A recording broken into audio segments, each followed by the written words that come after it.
While questions have been raised about the shoddy work and how Jal Jeevan Mission JJM implementation in Garo Hills has been a scam, Meghalaya PH Minister Marcus Marak on Tuesday rubbished the claims, stating that JJM implementation has been very transparent and implemented successfully.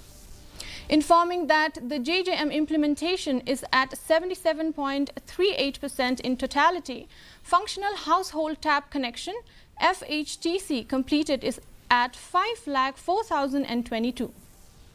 Marak said that he disagrees with the term that JJM is a scam. As of now, our position, Jal Jeevan Mission, as of today, is 77.38%, which is, in totality, FHTC we have completed is 5,04,021. How it can be called term as scam? Because the implementation of JJM is very transparent. It is reflected in the dashboard also every day, and the method of payment is also very transparent.